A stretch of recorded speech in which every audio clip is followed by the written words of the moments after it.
मित्रों, जीवन का निरोग जीवन का राजमार्ग लेखक पंडित श्री राम शर्मा आचार्य कोड-4 आपको पढ़कर सुनाते हैं। आइए सुनते हैं। निरोग जीवन का राजमार्ग। स्वास्थ्य स्वाभाविक है। प्रकृति के विशाल प्रांगण में नाना जीव जंतु जलचर थरचर और नभचर हैं। प्रत्येक का शरीर जटिलताओं से परिपूर्ण है। उसमें अपनी अपनी विशेषताएं और योग्यताएं हैं, जिनके बल पर वे पुष्पित एवं फलित होते हैं। यौवन और बुढ़ापा पाते हैं, जीवन का पूर्ण सुख प्राप्त करते हैं।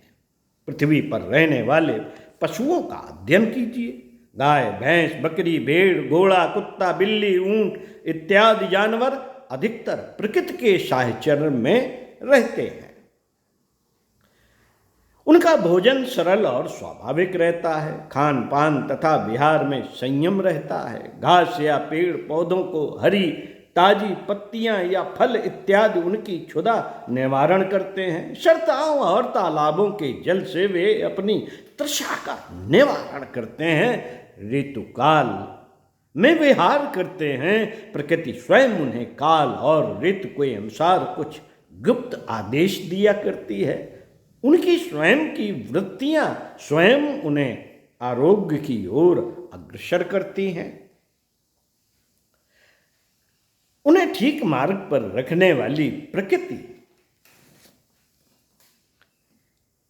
माता ही है। यदि कभी किसी कारण से वे अस्वस्थ भी हो जाएं, तो प्रकृति स्वयं अपने आप उनका उपचार भी करने लगती है।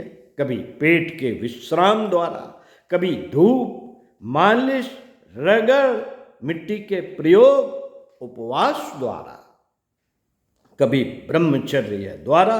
किसी न किसी प्रकार जीव जंतु स्वयं ही स्वास्थ्य की ओर जाया करते हैं। पक्षियों को देखिए। संसार में असंख्य पक्षी हैं। हम उन्हें इधर उधर पेड़ पौधों पर उड़ता फुदकता चहकता आनंद मंगल करता देखते हैं। उनका मधुर गुंजन हमारे हृदय सरोवर को तरंगित कर देता है। उनका रंग भाव भंगिमा शरीर की बनावट हमारे मन को मोह लेती है। कौन इन्हें इतना सुंदर फुर्तीला सुरीला रखता है? प्रश्न। कौन इन्हें इतना सुंदर रखता है? कौन इनके स्वास्थ्य की खैर खबर रखता है? प्रश्न। कौन इन्हें आरोग्यता के संबंध में पाठ पढ़ाता है? प्रश्न। और जब ये बीमार पड़ते हैं तो कौन इनकी दवा दारू करता है? हमने पक्षियों को बीमारी से अकाल में मरते नहीं देखा। अधिकांश को अन्य पक्षी या मनुष्य मार कर खाते हैं। वे स्वयं अपनी मूर्खता से बीमारी बुलाकर बहुत कम मरते हैं।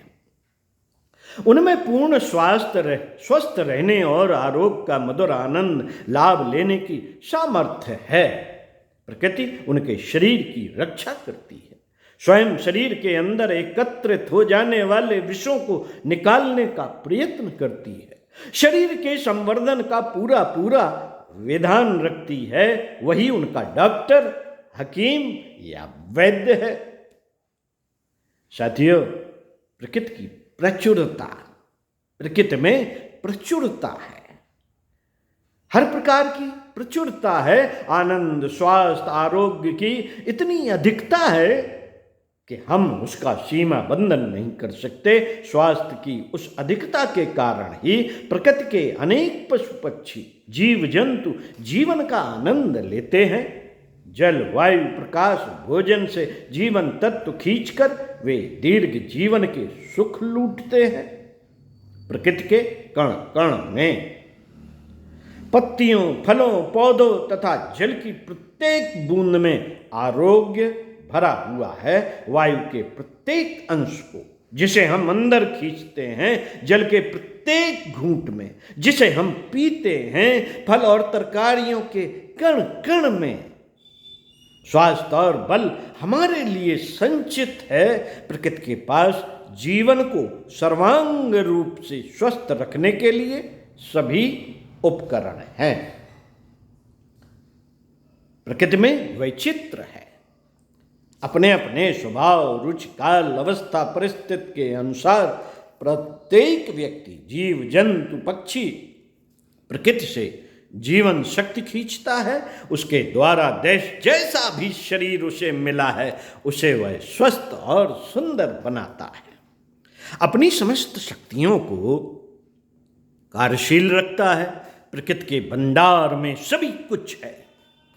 शहद जैसा मधुर पदार्थ क्या कभी मनुष्य बना सकता था? प्रश्न है। दुग्ध जैसा अमृत सदृश पदार्थ क्या किसी रासायनिक लैबोरेटरी में तैयार किया जा सकता था? प्रश्न है। मेवे, फल, तरकारियां, गन्ना प्रकृति ने इस प्रचुरता से उत्पन्न किए हैं कि प्रत्येक जीव को अपनी अपनी रुचि के अनुसार उचित मात्रा में भोजन पदार्थ उपलब्ध हो जाते हैं। सर्प अपना विष एकत्रित करता है। सर्प अपना विष एकत्रित करता है। मधुमक्खी शहद जुटाती है। नींबू खटाई के तत्व पृथ्वी से खींचता है तो करेला कड़वाहट एकत्रित करता है। प्रकृति में नव रस का विधान है। नव रसों में जो जिसे रुचे वह उसी से अपना स्वास्थ्य स्थिर रखता है। प्रकृति में किसी भी लक्ष्य की पूर्ति के लिए सभी साधन विद्यमान हैं। आपको बाह्य उपचारों की आवश्यकता नहीं है। आप जैसा भी काम करना चाहें उसके लिए सभी उपकरण एकत्रित कर सकते हैं। भांत भांत की जड़ी बूटियां, पौष्टिक पदार्थ, अमृतोपम दिव्य पदार्थ हमारे लिए संचित हैं। मिट्टी से लेकर धूप, जल, वायु, सूर्य किरण इत्यादि तक को यह शक्ति दी गई है कि वे हमारे शरीर को सबल और स्वस्थ बना सकें। मित्रों, प्रकृति सौंदर्य, प्रकृति में वास्तविक सुंदरता है। आजकल के फैशन के मार से युक्त पुरुष या स्त्री को लोग सुंदर समझते हैं। उसकी प्रशंसा करते नहीं थकते। यह मात्र भ्रम है। वास्तविक सौंदर्य तो पूर्ण रूप से विकसित, परिपुष्ट, स्वस्थ शरीर में है। प्रत्येक पुट्ठे और मांसपेशी में स्वाभाविक सौंदर्य है। जिस युवक या युवती के शरीर में लाल रक्त प्रवाहित होता है, जिसके शरीर में स्वाभाविक लालिमा वर्तमान है, जिनका ढील डौल संतुलित है, न कोई अंग पतला है, न कोई मोटा, न बादी है, न चर्बी युक्त, न पीठ ही बढ़ा हुआ है, नेत्र सुंदर और चमकदार है, त्वचा कोमल और लाल है, फेफड़े परिश्रम सहन कर लेते हैं और गहरी नींद और आराम देते हैं। स्वस्थ जल से, सोडा, लेमन, शराब, चाय, शरबत से नहीं, स्वस्थ जल से जिनकी प्यास शांत हो जाती है, चूरन चटनी पर जिसकी जिह्वा नहीं लपलपवाती, जिनके स्वभाव में न चिड़चिड़ापन है, न क्रोध, उतावलापन, उदासी या निरुत्साह, ऐसे स्वस्थ मनुष्य को ही सुंदर, पूर्ण सुंदर कहना युक्ति संगत है। श्री विट्ठल दास मोदी के शब्दों में मोर के नीले हरे पंख, सिंह की आयाल, 12 सिंगे के उलझे हुए लंबे सींग, सांड के चौड़े कंधे, मुर्गे की कलगी, सांप का चौड़ा फन, बिलाव की लंबी मूंछ को सुंदर मानने से कौन इनकार कर सकता है? प्रश्न। पशु पक्षियों में सारी सुंदरता नर वर्ग को मिली है। प्रकृति ने जहाँ नर वर्ग को सुंदरता प्रदान की, वहाँ शक्ति भी दी। वस्तुतः पुरुष का सौंदर्य उसकी शक्ति में निहित है, उसका सौंदर्य उसकी शक्ति द्वारा प्रस्फुरित होता है।